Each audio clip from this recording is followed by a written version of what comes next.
So this past Sunday, Cuba had their parliamentary elections, and next year Raul Castro will step down, ending the Fidel and Raul Castro reign that dates back to the 1959 revolution, in which Cuba threw out the US-backed government. And honestly, we've been butthurt ever since. We've never really, you know, it's like a girlfriend that dumped us and we never got over it. We try and act like we're over it. We're like, what, her? No, I never even think about her. Trump is bringing it back. And the blockade has a huge impact on Cuban life in a lot of different ways. Because not only does the US not do business with Cuba, but we punish any country that does do business. Like, if you're even seen talking to Cuba, we fucking punish you. If we see a text to them on your phone, you're screwed. Anyway, I went down there a couple of weeks ago to get to the bottom of this so that I could write the trip off as a business expense. Take a look. Welcome to the evil empire, Cuba, which looks strikingly like a laid-back Caribbean country where all the people are pretty damn nice. I guess the evil stuff is hidden deep underneath, deep down below friendly people showing you where they like to drink. One of the things Americans love about Cuba are the old cars, the 1950s cars. It makes us feel like we're Back to the Future 1. Although I've yet to see a DeLorean. Who you gotta fuck around here to get a DeLorean? Now, the reason they're still on the roads is because Cuba has had to make do with what they have because of the embargo, the blockade of goods. Cuba has been stuck with a lot of the materials they had before their revolution.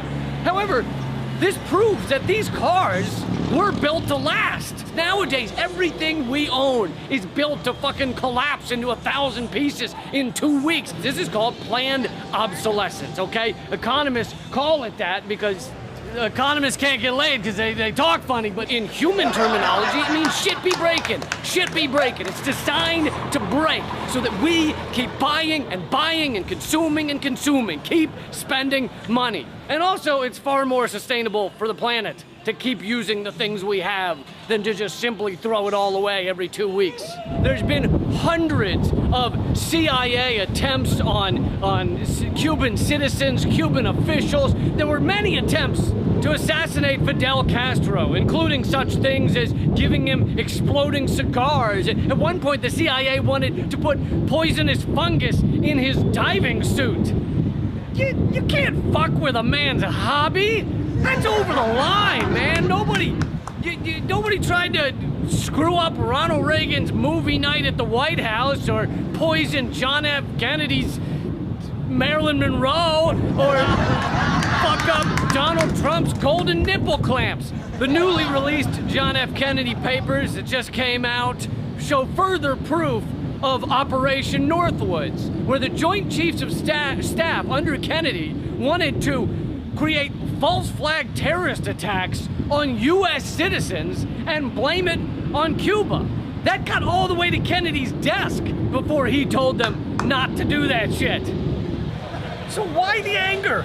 Why the fury against this?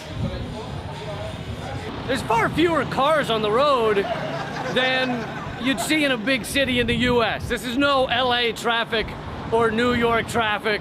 We believe that says a lot about the economy, right? Our economy's bustling. People got shit to do. Gotta get there. Let's go, man. We're all in our cars 3-4 hours a day, rushing to our jobs. But you gotta think about rushing to where? Rushing to what? Yeah, we all got jobs, but a lot of that is because we can't survive without each member of a family working 9 to 5 or worse. We're getting paid minimum wage often. People struggling to get by. Does that mean our economy is going great? Is that the success we should revel in?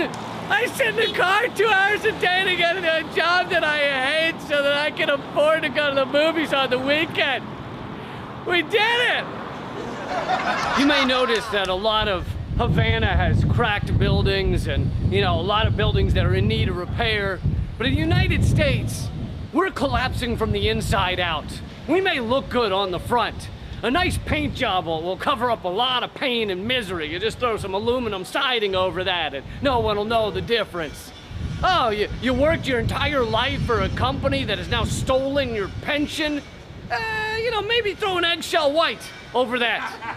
Oh, you studied for 7 years and now can't find a job better than Starbucks barista, so you're trying to pay off student loan debt with frappuccinos for the next 130 years of your life? Well, we recommend a coral pink. Or maybe you're just not seeing the cracks in our buildings because they're covered with massive billboards. Where are the huge billboards? Get Coca-Cola, get Verizon, support Verizon. Shrines to gods that just want to manipulate you. Huh? Where are those? We don't have healthcare in our country, but we're proud that we have 10 different forms of manipulation to choose from. Look, I'm not saying they have the perfect society. They don't. I don't know that any society is perfect, but from what I've seen here, I feel like a lot of their society is based on life and cooperation, making sure everybody, even the least among us, is taken care of. Whereas I feel like in the United States, we're increasingly, and awesome horns like that, we're increasingly losing our society to consumption. It's a consumption-based society, which if you look it up in the dictionary, the second definition is a wasting away, a disease. Maybe we could at least learn a little something from what's going on here.